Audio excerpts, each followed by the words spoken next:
The next morning, the iron master and his daughter got up in good season to go to the early Christmas service. अगले सुबह लोहे वाला और उसकी पुत्री क्रिसमस के धार्मिक अनुष्ठान को पहले करवाने के लिए प्राय जल्दी ही जग गए। Their guest was still asleep and they did not disturb him. उनका मेहमान अभी सोया हुआ था और उन्होंने उसको तंग नहीं किया। When at about 10 o'clock they drove back from the church, the young girl sat and hung her head even more dejectedly than usual. देखिए, जब 10 बज गए, मतलब जब लगभग 10 बज गए, तो वे गाड़ी में बैठकर चर्च से वापस आ रहे थे। वे चर्च से वापस घर आ रहे थे। तब युवा लड़की बैठ गई और उदासी में अपना चेहरा बना लिया, मतलब वो उदास हो गई। At church, she had learned that one of the old crofter of the ironworks had been robbed by a man who went around selling rat traps. युवा लड़की को चर्च में पता लगा कि लोहे के कारखाने के पुराने मजदूर में से एक के यहाँ एक ऐसे आदमी ने चोरी कर ली थी जो घूम घूम कर चूहेदानियाँ बेचा करता था। सुनिए, युवा लड़की को चर्च में ये पता चला कि लोहे के कारखाने में काम करने वाला कोई एक पुराना मजदूर के यहाँ एक आदमी ने चोरी कर लिया है, और वो आदमी जो घूम घूम के चूहेदानी बेचता है। Yes, that was a fine fellow you let into the house, said her father. देखिए, युवा लड़की के पिताजी उसको बोलते हैं, यानी कि लोहे वाला बोल रहे हैं कि हाँ, वो वही बढ़िया व्यक्ति था जिसे तुमने घर में घुसा लिया था। I only wonder how many silver spoons are left in the cupboard by this time. मुझे तो पता ही नहीं है कि इस समय तक कितने चांदी के चम्मचे जो है अलमारी में बची होगी। मतलब उसको आश्चर्य हो रहा है, उसको घबराहट हो रहा है उसके पिताजी को कि मुझे नहीं पता कि अलमारी में अब कितने चांदी के चम्मच बचे होंगे। उसको इस बात का चिंता हो रहा है कि कहीं वो चुरा के लेके भाग तो नहीं गया है। The wagon was hardly stopped at the front step when the ironmaster asked the valet whether the stranger was still there. गाड़ी जो है सामने की सीढ़ियों के आगे मुश्किल से रुकी होगी जब लोहे वाले ने नौकर से पूछा कि क्या अजनबी अभी वहीं था, घर पर ही है। He added that he had heard at church that the man was a thief. फिर वो आगे बताता है कि उसने चर्च में सुना है कि वो आदमी जो है वो एक चोर है। The valet answered that the fellow had gone and that he had not taken anything with him at all. तो नौकर ने जवाब दिया कि वो आदमी जा चुका है और यह कि वो अपने साथ कोई चीज भी लेकर नहीं गया है। On the contrary, he had left behind a little package which Miss Wilmanson was to be kind enough to accept as a Christmas present.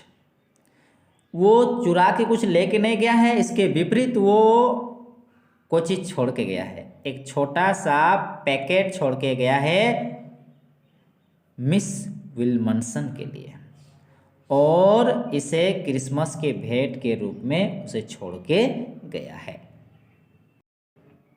The young girl opened the package, which was so badly done up that the content came into view at once.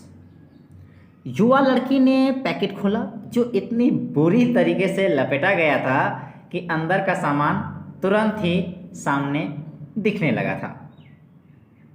मतलब packaging उतनी अच्छा से था नहीं कि तुरंत दिखने लगा अंदर का सामान। She gave a little cry of Joy. तो अंदर की जो चीज़ें देखा तो उसे देखकर वो खुशी के मारे चीख उठती है। She found a small red trap. वो देखती है कि उसमें एक छोटा सा चूहेदान है। एंड इन इट ले 3 wrinkled 10 kroner नोट्स। और उसमें 10 क्रोनर वाले 3 मुड़े हुए नोट थे। मतलब 10 क्रोनर के नोट थे, मुड़े हुए 3। But that was not all. परंतु इतना ही नहीं था। In the red trap lay also a letter written in large jagged characters.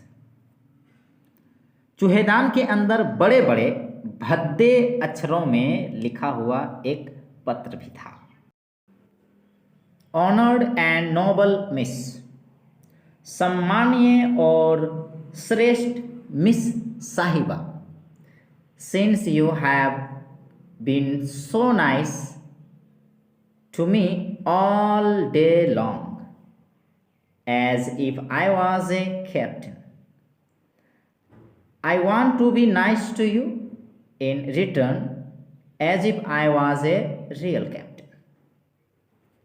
देखिए वो लेटर में लिखा है कि सम्मानीय और श्रेष्ठ मिस साहिबा, क्योंकि आपने सारा दिन मुझसे ऐसा अच्छा व्यवहार किया है जैसे मानो मैं कोई कैप्टन हूँ।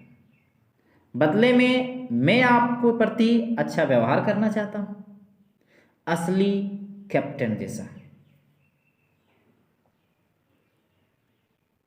For I do not want you to be embarrassed at this Christmas season by a thief, but you can give back the money to the old man on the road side who has the money pouch hanging on the window frame as a bed of poor wanderers.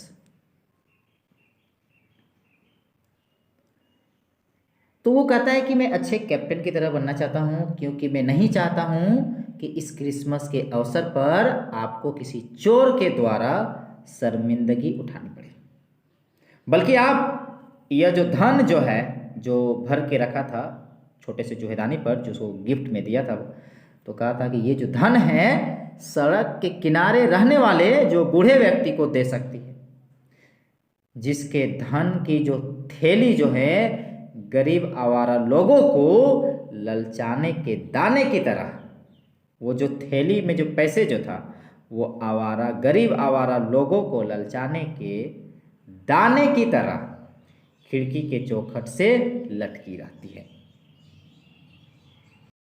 देखिए यहाँ पर जो आवारा व्यक्ति जो है जो चूहेदानी बनाता था, वो देखिए बहुत ही सुंदर बात लिखा है और वो मिस को प्रस्तुत कर रहा है। देखिए, the red trap is a Christmas present from a red who would have been caught in this world red trap if he had not been raised to captain, because in that way he got power to clear himself. वो कहता है कि यह चूहेदानी उस चूहे की ओर से एक क्रिसमस उपहार है। मतलब उन्होंने अपने आप को एक चूहा समझा है और दुनिया को बड़ा सा चूहेदान। ठीक है, तो यह चूहेदानी जो उसको गिफ्ट में दिया था, यह चूहेदानी उस चूहे की ओर से एक क्रिसमस उपहार है जो इस संसार के चूहेदान में फंस गया होता अगर उसे उठाकर कैप्टन ना बनाया होता। मतलब उसको कैप्टन बनाया ना इसलिए, क्योंकि इसके कारण ऐसा बनाया, उसके अंदर उसको इस तरह सुधार किया, जिसके कारण क्या हुआ कि उसके अंदर कलंक रहित करने की शक्ति आ गई। मतलब कलंक को दूर करने का जो दाग कलंक उसमें लग गया था चोर का, उसको दूर करने की शक्ति आ गई थी। Written with friendship and high regard, लिखा गया मैत्री भाव से और बड़े सम्मान से। कैप्टन वॉन अस्टेन, मतलब उन्होंने लिखा गया मैत्री भाव से और बड़े सम्मान से, कैप्टन वॉन अस्टेन। तो इस कहानी से हमें एक चीज़ सीखने को मिलता है कि यदि हम प्यार से, समझदारी से अगर हम किसी के प्रति व्यवहार करते हैं तो नासमझ, मंदबुद्धि और जो बुरे व्यक्ति भी जो होते हैं वो भी समझदार बन सकते हैं।